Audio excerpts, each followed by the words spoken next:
Let's have some more fun taking a piece that I wrote a long time ago that I arranged for piano and a trumpet in this case. I put it into Notion, created a sampled output. The sampled output is just an example of what it could sound like because it's meant to be played by real musicians. But let's run that through Suno and see what kind of ideas Suno gives for orchestrating this in a couple different ways. Here's the piece.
So this piece has a lot of polymeter in it. It's mostly in 7/8 with extra meters thrown in for transitions to give it a little bit of syncopated feel in that regard. And Suno sometimes has some problems when you throw in a lot of extra dissonance that this has on some of the chords. Sometimes Suno doesn't really know what to do with it. It may actually alter your melody somewhat to try and fit in with a chord that it doesn't really know. So you have to be a little careful. When you do this kind of thing, it's best to really accentuate the melody in the piece because Suno will latch onto that better that way. So for this one, I have strings, trumpet, no drums, keep original length.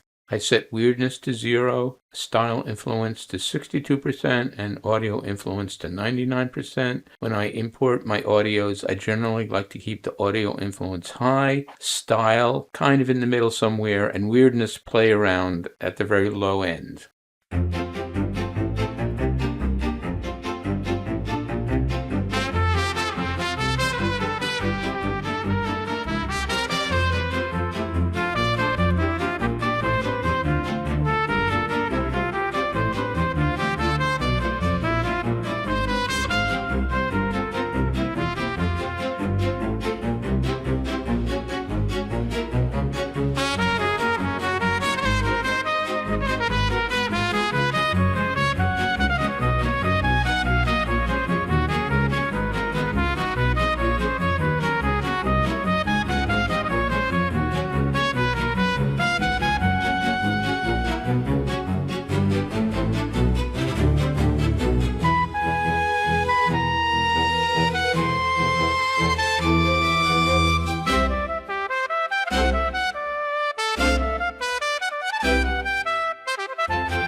Well, that was a really interesting string arrangement of the piece. It pretty much was the entire piece. The melody was pretty much all there. Suno does change melodic notes on you here and there. You really can't get around that. It just needs to do it. The chords were pretty much what I have. Suno interpreted them a little differently here and there, but the general metric pattern was there. It followed all the meter changes. This is really an incredible tool to help get ideas for how you might orchestrate one of your pieces.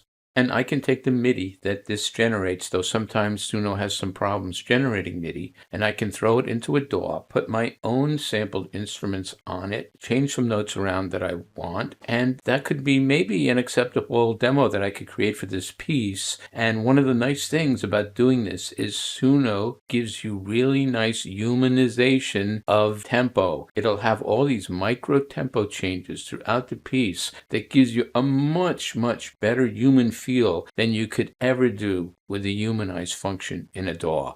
Let's take a look at another one. This one is more an orchestral version that I asked for. And again, it was pretty true to the piece up until the end. And then Suno just decided it wanted to extend the piece. And it kind of took it in a style that I wasn't really expecting, though interesting. And again, as a tool to give you ideas on how you might orchestrate something, I've never seen anything as amazing as this tool.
That was a lot more than I was expecting, but think about it. Let's say you want to have ideas for how to extend a piece. Never in my wildest dreams did I think of ever doing something like that, but there's a lot of stuff in there that might be really useful for this kind of a piece, which is more programmatic in nature. And if somebody really needed this to go on for a long time, say as program music, this gives me really good ideas on how to do it. And I can just press that create button again and get a totally different take on how I might do something. So for anyone that thinks this isn't a valuable tool, you really just don't understand how valuable something like this can be to try and help your workflow. Yeah, and a lot of people might say this is not really composing, but how many people that write film music give something to an orchestrator and they go off and they just do something and they come back and they bounce ideas off of each other? Suno is doing something very much like that. And I can tell you for certain in the future, a lot of composers for film and other things like that are going to be using these kind of tools to help speed their workflow, get ideas, and maybe even create the music in future when the output can match the level of what comes out of a symphony orchestra.